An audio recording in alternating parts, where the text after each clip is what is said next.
Hello everyone, it's MrBizzare here, stepping once again into the shadows to unravel tales of the uncanny, the enigmatic, and the deeply hidden. And yes, that's right, I'm making a change to my content. No longer will I be reading out fictional stories, but instead I am going to focus on telling real stories about disturbing events. So, without further ado, let's begin.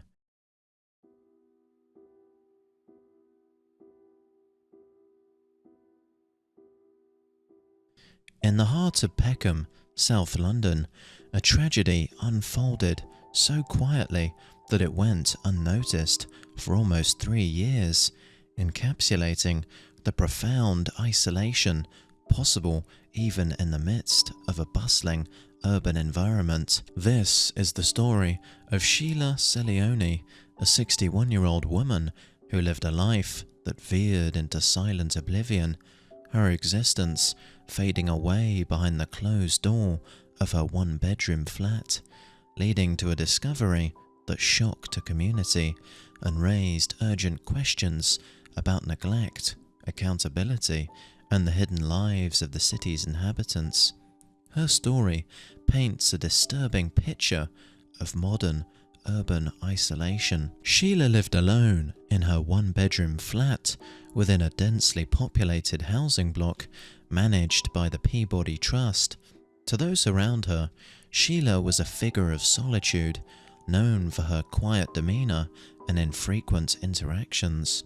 Her life, much like the lives of many in the vast metropolis, was a private affair, her joys, sorrows and struggles contained within the four walls of her modest flat. Neighbours might recall the occasional greeting exchanged in passing or a fleeting smile, but none could claim a deep acquaintance with Sheila. This lack of connection, however, was not unusual in London's fast-paced life, where anonymity can often be a cloak worn by many. Yet, beneath this cloak of urban anonymity, Sheila's story took a turn towards something far more disturbing. In August 2019, the world around Sheila Seleoane continued its relentless pace, oblivious to the quiet cessation of activity within her Peckham flat. This month marked a critical juncture. The last instance Sheila's presence was recorded in the mundane act of paying rent. It was an ordinary gesture that belied the significance it would later hold, a final echo of her interaction with a world that would soon forget her. Sheila's life, up to this point, had been one of routine solitude, punctuated by the occasional neighbourly nod or the swift exchange of pleasantries.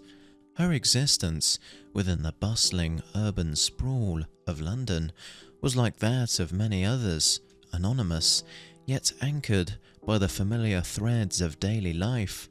But as summer waned, so too did the threads that connected Sheila to the outside world. The transition from visibility to absence was gradual, a slow fading that went unnoticed by those around her. In the vast tapestry of city life, it's easy for a single thread to unravel unnoticed, and Sheila's thread slipped away quietly, her absence melting into the background noise of urban existence. For some time, neighbours remained unaware of the significance of the silence emanating from Sheila's home. Since none of her neighbours had any intimate connection with Sheila, the lack of noise, of movement, of life from Sheila's flat raised no immediate alarms.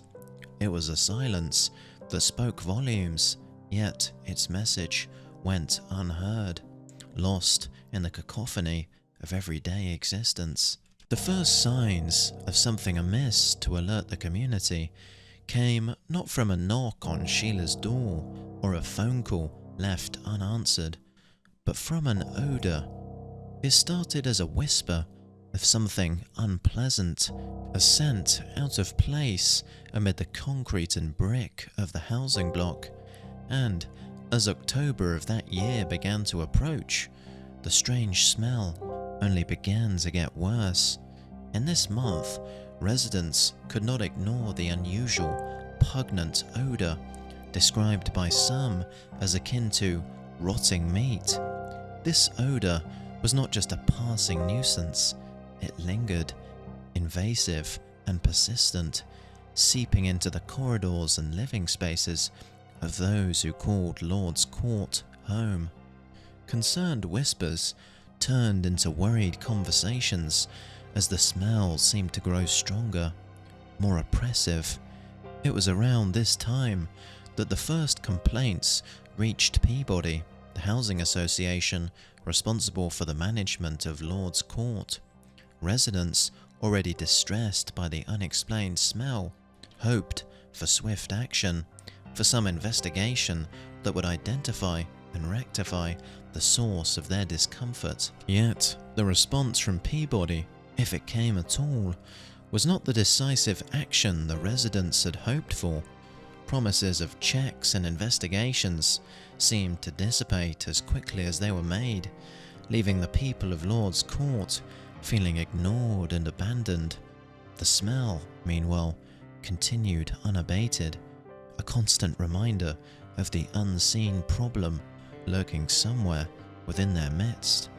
By the end of the month, with the smell now a near permanent fixture, it no doubt became a source of growing concern and speculation among the residents.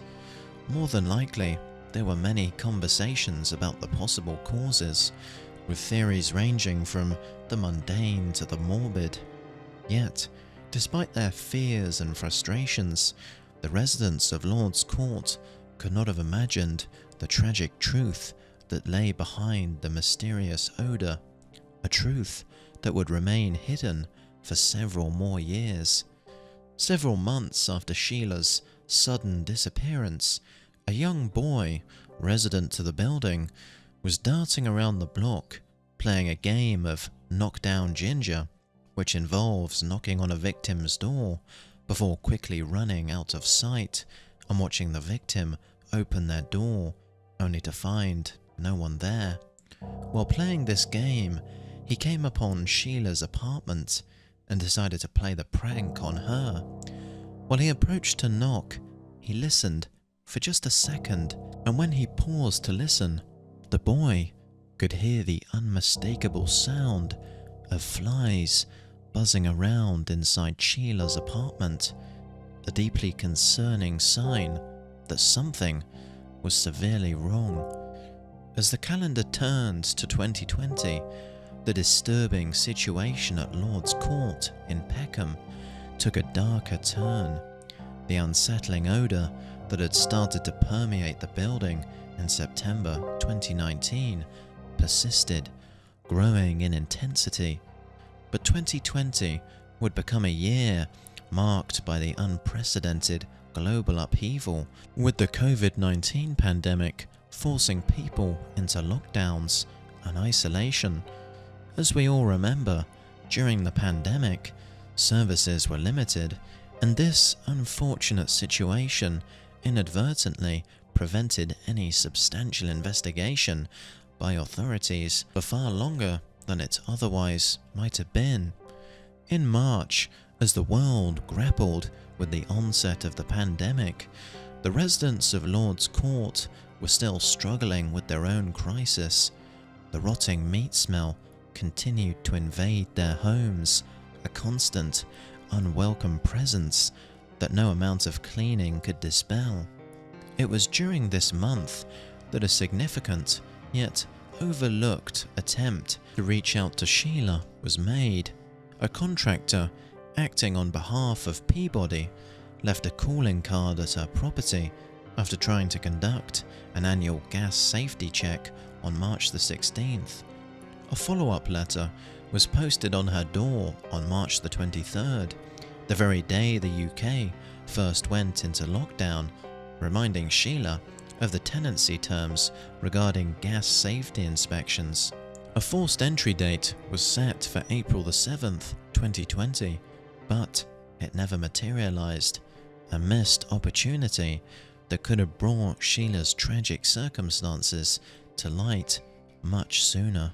As the residents adjusted to the new reality of lockdown, the distressing situation in Lord's Court quietly escalated. In July, discussions among neighbours about the possibility that Sheila might have deceased began to surface, underscoring the severity of the crisis that was unfolding right next to them, yet remained unseen. The police visits in October 2020 represent a critical juncture in this harrowing story. Following concerns raised by the residents, officers checked on Sheila's flat, but due to unknown reasons, their excuse being a misinterpretation of the information, erroneously concluded that Sheila was safe and well. This was despite the fact that not one of the officers had managed to actually contact Sheila. This grave error led to Peabody closing the case on Sheila's welfare, a decision that would later come under much scrutiny. The initial ominous signs that had first emerged in late 2019, the unexplained and pervasive odour of decay, now manifested into a more grotesque reality.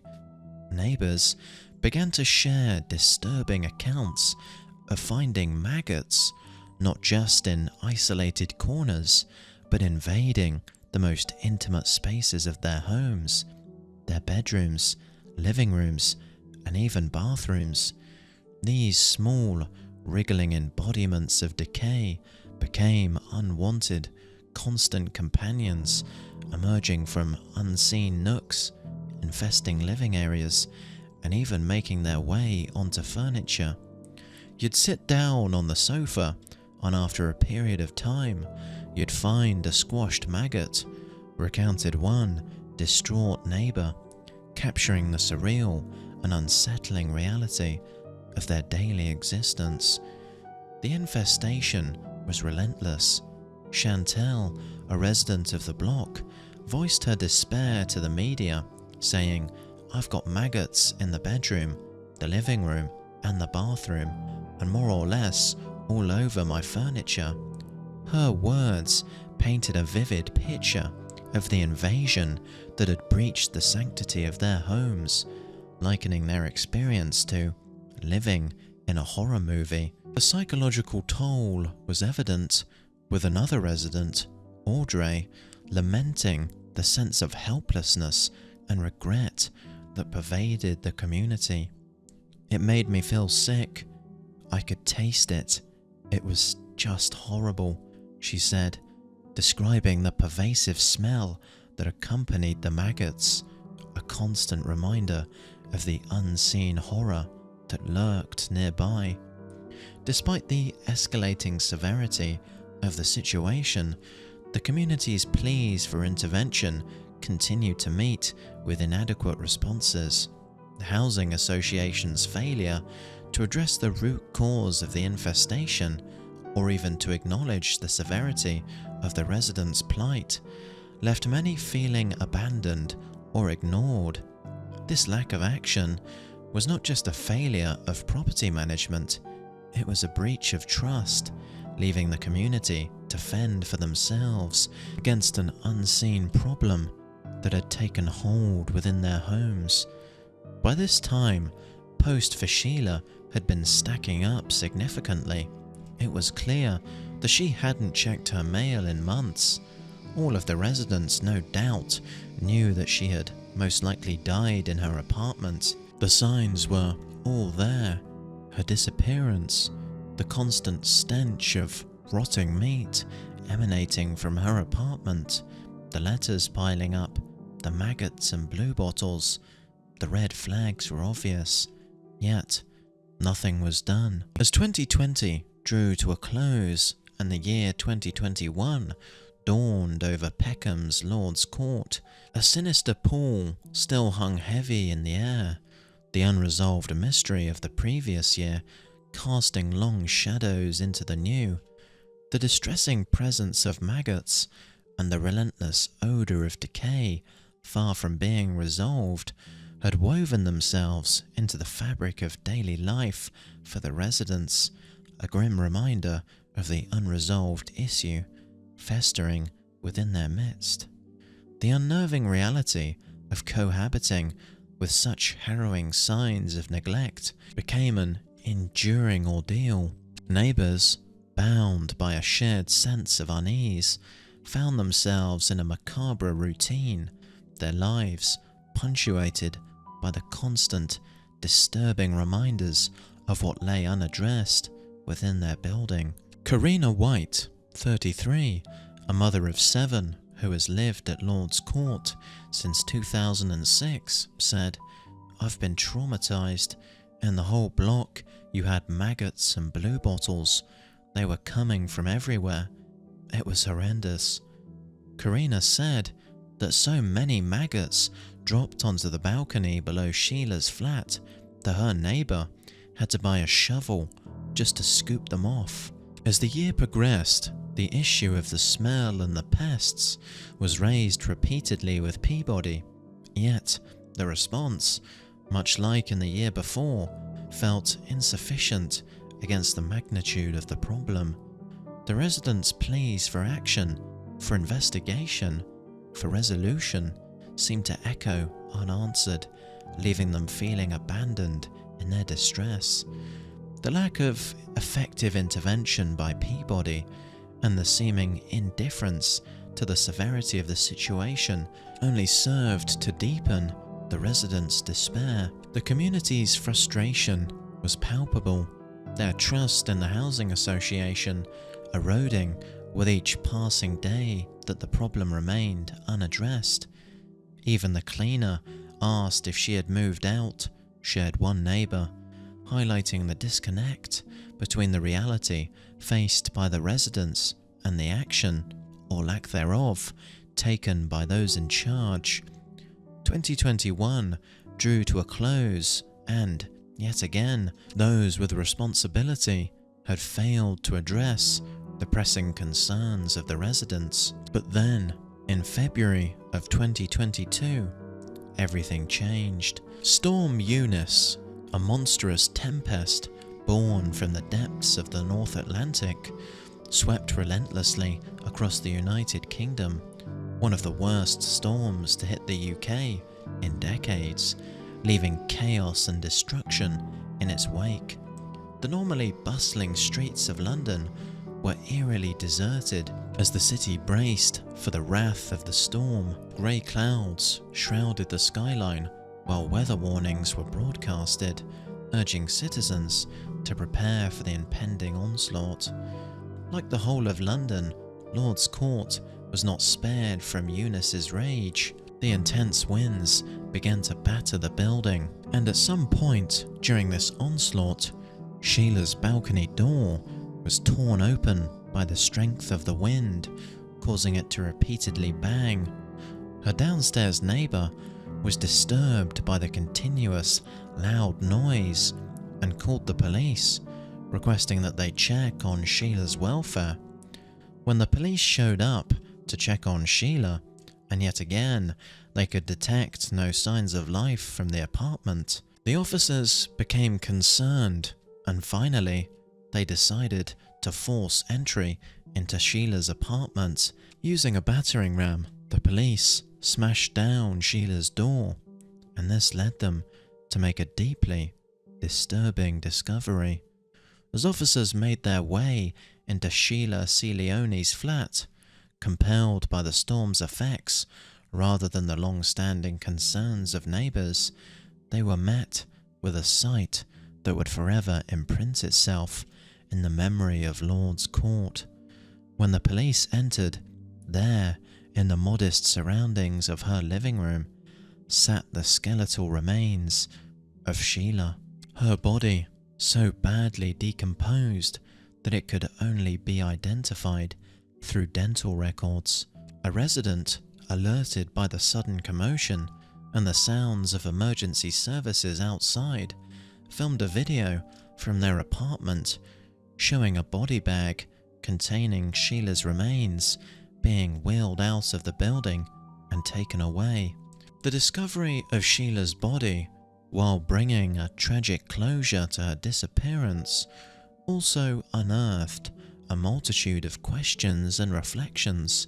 How could the repeated complaints raised by concerned neighbours go unheeded, to the point where the body of a deceased resident be left to rot in her apartment for several years?